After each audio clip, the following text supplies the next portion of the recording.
Okay, so our first panel here on meeting New York's energy needs under the CLCPA. How do we deliver what's needed, and how soon can we get there? We have three panelists. We have, working my way down from the end there, we have Ken Polkowski from the Business Council of New York, Gavin Donahue from the Independent Power Producers of New York, and Don Shabazpour from National Grid. And we're going to kind of go in reverse order here. Give them each 5 minutes to give some introductory remarks. I'll ask them a few questions, and then we'll allow audience questions. And if you guys don't have enough questions, I always have plenty in reserve. So, Ken, go ahead and start us, please. All right, let's get our mic working. Good morning, everybody. Thanks for the invite to be here. As you might imagine, this issue is taking up a lot of our time. I'm the Vice President of Government Affairs for the Business Council. We're a statewide employer association representing about 3,500 companies across the state in all sectors of all sizes. And on the one hand, no doubt this is the most significant piece of public policy ever put into place in New York State. And I will say, I've done a lot of these presentations, and the pace has been increasing. I think it's fair to say that the vast majority of business leaders and business owners in the state are really unaware of the details. They know the bill passed, they know what the targets are, but they certainly haven't had time to look at the scoping plan. And if pick your sector, if you're a manufacturer, if you're a service company, you're going to be impacted by almost every part of this. You're operating a building, you're a consumer of electric power and natural gas. Your customers, your employees move back and forth. You need goods and services delivered. Every part of this, and ultimately you're going to help pay for it. So there's a lot to cover here for an organization like this. And I was speaking to an association of small manufacturers last week.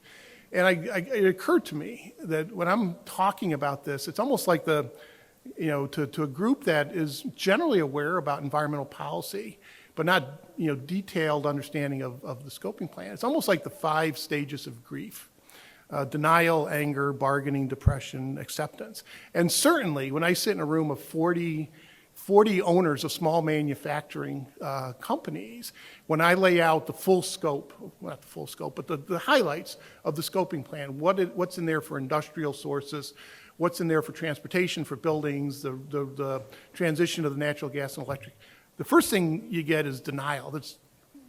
They throw up their hands, this is impossible. And then they immediately move to significant concern of how this is going to affect the future financial viability of those businesses. And to me, at the Business Council, my challenge is first educating, but we're also as a business community, have to move to the point where you get to, phase 3, bargaining. How do we make this work? What's workable? What needs to be done first? Where can we achieve, short-term, affordable, workable, non-disruptive reductions in greenhouse gas emissions? And what's the longer-term plan? Because I think it's almost impossible to write a plan today that tells you what you're going to be doing 25 years from now. So when we've presented our initial comments to the Climate Action Council, a couple of things that we think the state needs to do to make this more acceptable and workable and give the business community an understandable path forward that they can buy into. One, I think there's a desperate need for the state to be more upfront and more complete in their discussion of what this is going to cost. And I don't just mean what it's going to cost between now and 2050. We have a good idea of what the deployment of wind, solar, storage, transmission will be in the next 10 years. Translate that into impacts on a kilowatt-hour basis for industrial, commercial, and residential customers. Only when you have something like that can you start talking about what the state needs in terms of impact mitigation and incentives to move forward. Second, all fuels, all technology needs to be considered, needs to be left on the table, especially this early on in the implementation process. We talk to a lot of businesses who see a really promising future in green hydrogen and other technologies. At the same time, there's a lot of voices in this conversation who want to take technologies like that off the table today. We think that's a mistake. All things need to be considered. Three, as I said, we need to look at, and I know I've been talking to folks about what happens after the final scoping plan is adopted. Who does what and at what timetable? I think there's a lot of uncertainty as to what the actual flow of mandates, requirements, incentives will be.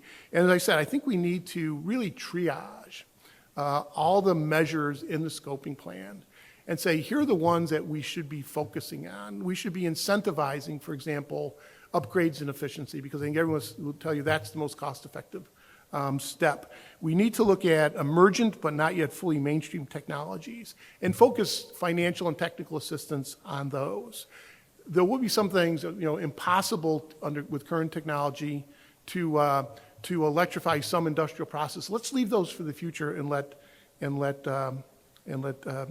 time come much. And just one last comment: we really need to be very mindful, and the statute tells the state it has to do this. Very mindful of adopting measures that result in emissions and economic leakage from the state. We know that's a real phenomenon. That's our number one concern. You may be able to lay out a scenario where these targets by 2050 and 2040 are achievable. I think the transition is where the real risk is. How do we move from here to there? What are the upfront costs that are going to be incurred that most other states are not imposing on the business community? And how do we ensure that those are not having a significant negative impact on the state? And along with it, zero or negative impact on global emissions, because the export leakage of emissions to other less carbon efficient jurisdictions as New York State serves no purpose at all. So that there's, in the hearings we had 2 minutes, now we have 5 minutes. There's so much to cover here, but those are some of the highlights for us. Again, thanks for the invite. Thanks. Good morning, everybody. I'm Gavin Donahue. I'm on the council. I was one of the first members. I think I was the first member appointed to council by the Senate. It's great to see Senator Jordan here, Assemblyman Palmisano in the Assembly, who's been very engaged in all these issues, Commissioner Howard, Commissioner Berman. It's great that you've taken the time to be here today. I don't want to be redundant. I want to just talk globally. I'm going to try to answer as many questions as I can. But a little bit about myself before I get into the presentation. IPNY and I, we believe in this clean transition. We believe that transitioning to a clean energy future is important. I go all the way back to the days of Commissioner Jorling at DEC. I was an intern when I was in graduate school at DEC. I was executive deputy commissioner under Governor Pataki at DEC. I had a lot of environmental policies I worked on, so there is a rich legacy I have personally on this. But that doesn't mean we just rush and jump into the deep end of the swimming pool and not know how deep the water is. And that's where I'm troubled as a council member as to where we're going, as the pace of play is really unreasonable. A little bit about IPNY. I represent generators.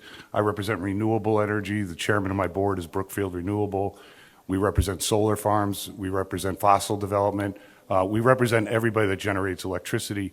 I represent over 3/4 of all the electricity generated in the state on a daily basis. The thing that I want to leave this audience with is we employ over 15,000 people across the state and pay somewhere in the neighborhood of $1.7 billion in property taxes. So we are a huge economic force across the state.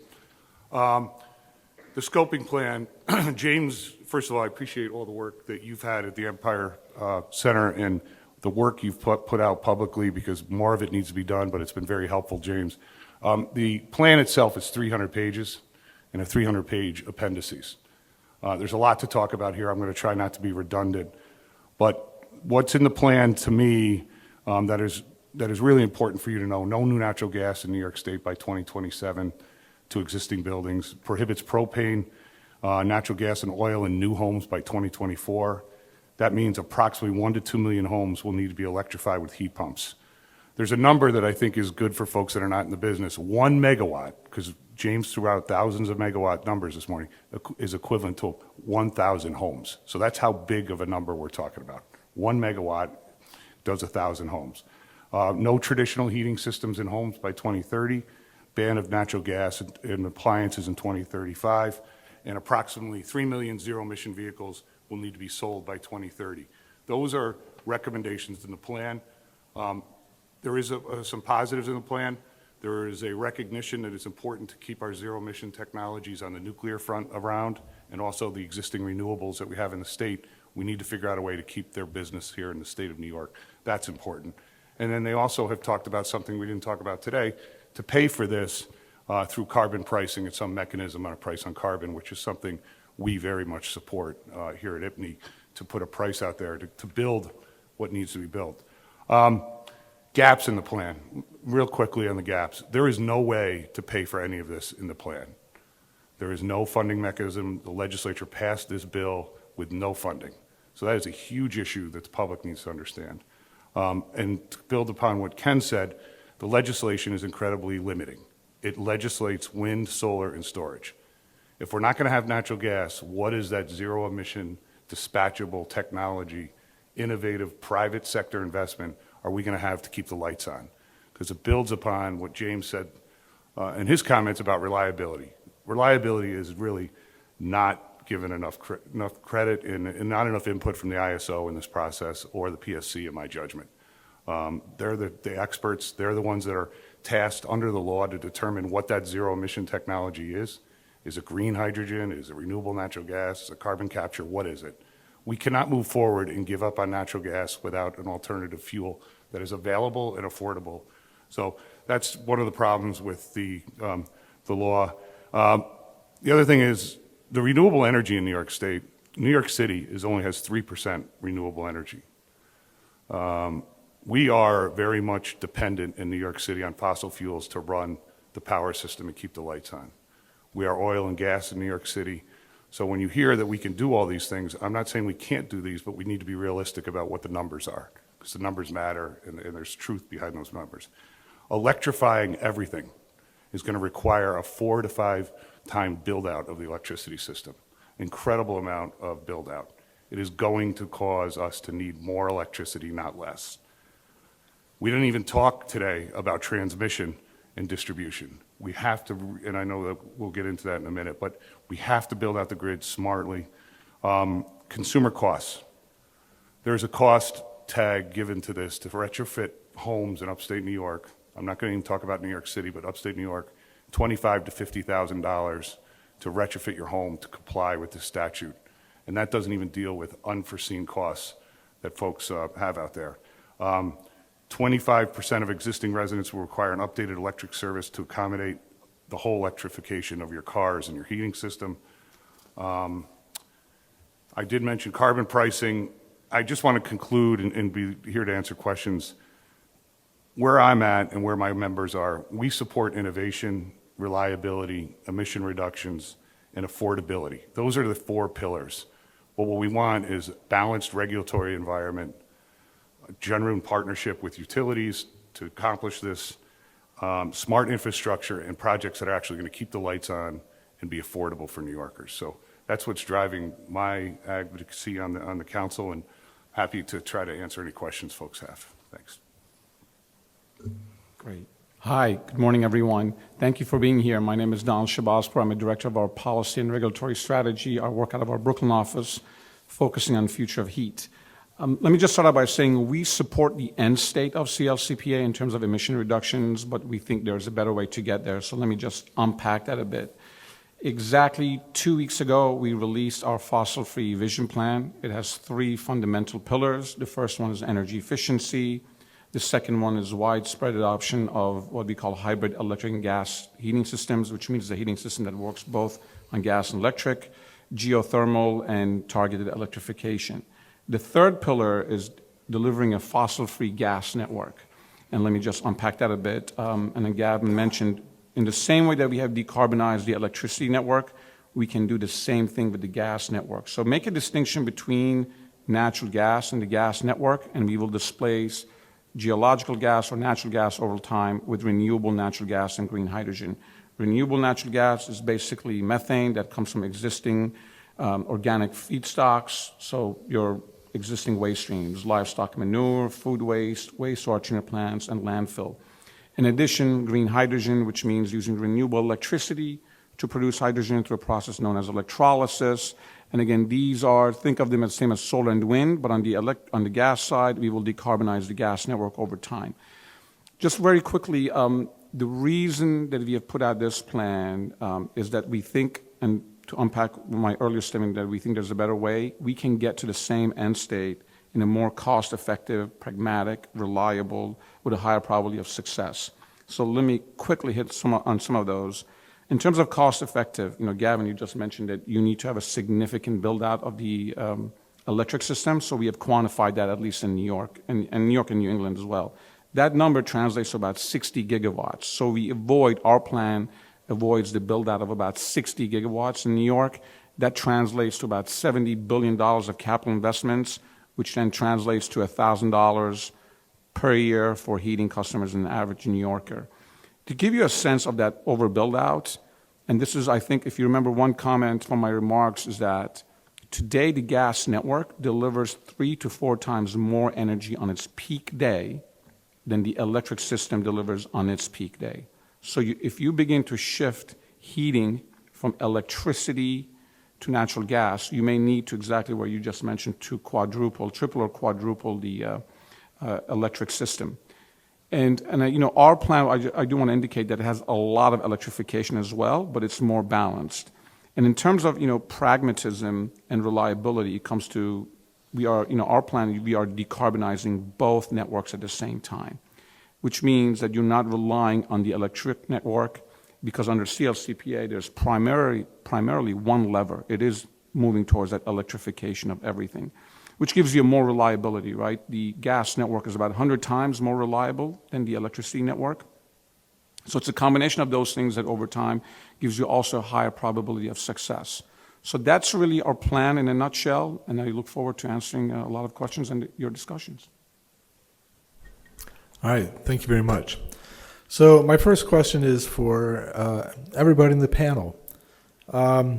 What is your perspective? Not everybody sounds generally supportive of the overall goals of the Climate Act, but what is your perspective on the specific target dates, such as 70% renewable electricity by 2030 and 100% emissions-free energy system by 2040?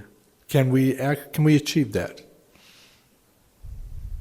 Anybody can answer. Our view is the nearer the target, the less likely. And the question is at what direct cost and what indirect cost. And that's why, we are on, as I said, a two-track approach to this. One is to point out the concerns we have with the plan, but also to highlight what we see as doable and affordable in the relatively short term. When I say short term, I mean between now and 2030. I think there's a handful of major issues in the bill that this is going to be easier said than done, but need to be addressed. I just think we're strict adherence to the statute as it was written. I don't think is necessary, and I don't think it's. I think there's going to need some adjustments. So I think it's going to be a real challenge, and I think it's the wrong measuring stick, quite frankly, just to meet the exclusive goal of meeting the targets. I think we can make real progress. The other thing, and I didn't have a chance to say in my opening remarks, I think this policy, many people in this policy debate forget or didn't even know where New York State started with. I believe we were 60% non-emitting power generation when this bill was passed. And since then, we've actually gone backward with the elimination of Indian Point. But we're way ahead of 40 to 45 states. And I think that really begs the question, is adherence to that, ultimately artificial statutory target, strict adherence to that, is that, that crucial to our path forward in improving the state's carbon efficiency? To me, the answer is no. Very similar position of Ken, but with some different angles. What is really wrong with the bill, and I talked about it earlier, is there is no money to pay for it. The legislature continues to pass these onerous mandates on the public and does not provide funding. So unless you have funding, I don't know how you can attain these goals, even though they're in statute, because we don't have any way to pay for them. So that's one issue. Two, we have, as everybody knows in this room, a very bureaucratic regulatory environment. It takes forever to build anything in this state. And I don't care if it's renewable or natural gas, the regulatory structure and permitting structure is incredibly complex. And we're also a home rule state, so local input and community impacts are really important to policymakers, and their voices need to be heard. So those are very much challenges that we have to deal with. What I would say is that there's a number of projects. Over at the ISO, there's an interconnection queue, for those of you that are not familiar with it. There's 60,000 megawatts of projects that are sitting in the queue that want to do business in New York that have to get through a study process to make it happen. But we have to have the money to make it happen. So there is no shortage of private companies that want to invest here in New York. And I think that's a great thing and a great sign. But I think the law does need to be changed. I think we need to be more realistic about it. One of the things I didn't have a chance to talk about, and it's sort of a pickup on what Ken said, we've reduced carbon in this state 60% in the last 20 years. We have no coal in this state, for those of you who don't know that. We have also reduced nitrogen oxide by 90% and SO2 emissions by 90%. We don't get enough recognition for what we've done in New York. We have an incredibly resilient electricity grid. The lights are on every day. We have limited problems. And we have made huge strides on the environmental front that I'm really proud of my members and being part of that advocacy part of it. So I think it's going to be very much a big challenge to meet the targets under the law. All right. Well, we appear to be in violent agreement. I'm just going to build on what you said, just give you some more facts and data. So again, starting out, end state optimistic, we'll get there. But to give you a sense just where we are, right? The state of New York wants 9 gigawatts by 2035. Today, there are 7 offshore wind turbines operational in the entire Northeast. So from Maine to Florida, there's 7. The largest offshore wind turbine that you could build is about 10 megawatts. So that means New York needs 900, right, by 2035. New Jersey has 7, target of 7, so that's another 700. And Northeast overall is supposed to get to 40 gigawatts by 2040 and 2050. Just to give you a sense of the ambition, the CLCPA has a 92% electrification of heat rate. In New York City, that translates to about 675 conversions every week between now and 2050. So to achieve that number, you would need that amount of conversions. So I think of, the ambition is 675, but reality is 0, right? There are no conversions happening today in New York City. So no one, in other words, is calling, Grid or National Grid or Con Edison saying, I want to remove my gas heating and go to electric. And again, not to be repetitive to exactly what Ken and Gavin were just saying, I just want to provide some more facts in terms of the ambition and the scale of that ambition. And, I think what's probably more realistic from a pragmatic way is probably the light-duty vehicle, the electrification of the transportation sector. In principle, you can see how you get there.